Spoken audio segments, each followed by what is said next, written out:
Hello friends, myself Seema Trivedi, lecturer at US Nagar. Today we are going to start a new topic, Balance Chemical Equation. आज हम आप लोगों को chemical equation को balance कैसे करते हैं ये सिखाएंगे। किसी भी केमिकल इक्वेशन को बैलेंस करने से के पहले हमें थोड़ा 9th क्लास में जाना होगा, जहाँ पे हमने पढ़ा था law of conservation of mass. Law of conservation of mass में आप लोगों ने पढ़ा था कि जिसमें था कि मास can neither be created nor destroyed in a chemical reaction.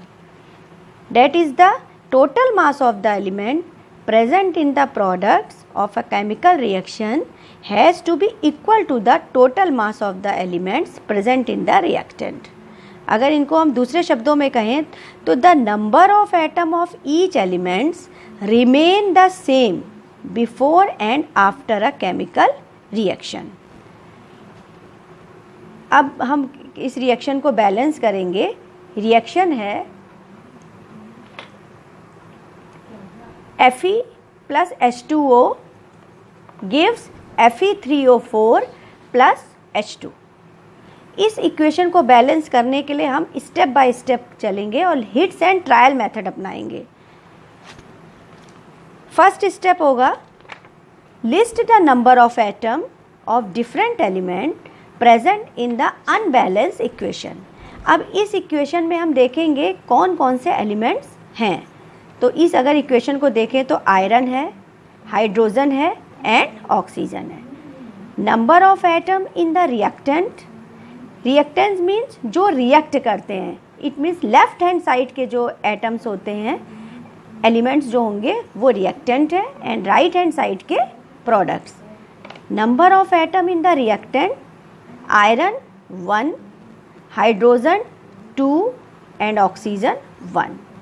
Number of atom in the product, iron 3 Fe3, hydrogen 2 H2 and oxygen O4।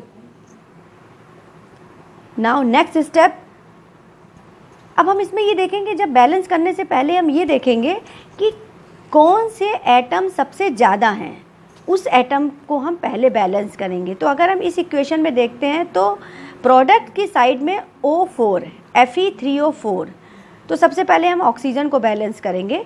To balance the oxygen atoms, atom of oxygen initial stage में 1 atom in H2O and product में 4 atom in Fe3O4।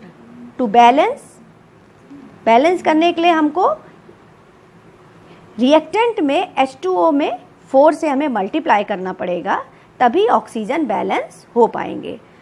Now the partially balance equation क्या हो गई, Fe plus 4H2O gives Fe3O4 plus H2।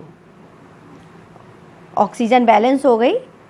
अब next step क्या होगा, to equalise the number of hydrogen atom. अब हम हाइड्रोजन को बैलेंस करेंगे। नाउ वैसा ही होगा, atom of hydrogen initial stage में 8 in 4H2O and products 2 in H2। अब अगर हम बैलेंस करेंगे तो हमें प्रोडक्ट में 4 से मल्टीप्लाई करना पड़ेगा। नाउ बैलेंस इक्वेशन क्या बन जाएगी, Fe plus 4H2O Fe3O4 plus 4H2। Hydrogen balance हो गया एंड ऑक्सीजन भी बैलेंस हो गया। अब बचा आयरन। अब आयरन को बैलेंस करने के लिए हमें स्टेप्स वही होंगे। Atom of iron initial stage में 1 इन Fe and 3 in Fe3O4 product side में। अब जब बैलेंस करेंगे तो हमें Fe3O4 है तो रिएक्टेंट की साइड में Fe को 3 से हमें मल्टीप्लाई करना पड़ेगा। To equalise we take 3 atom of iron on the left hand side. 3 Fe plus 4H2O gives Fe3O4 plus 4H2। Now balance equation is 3 Fe plus 4H2O Fe3O4 plus 4H2। The number of atom of elements on both the sides of equation are equal. Iron 3 atom left hand side में है and right hand side product side में भी 3 atom है। Hydrogen 4 दूनी 8 atom है reactant की side में and product की साइड में भी 4 दूनी 8। Oxygen 4 atom and product side में भी ऑक्सीजन 4 एटम। तो दिस इक्वेशन इज बैलेंस। इसी तरीके से हम और इक्वेशंस को भी बैलेंस कर सकते हैं। थैंक्स। अब ये कितनी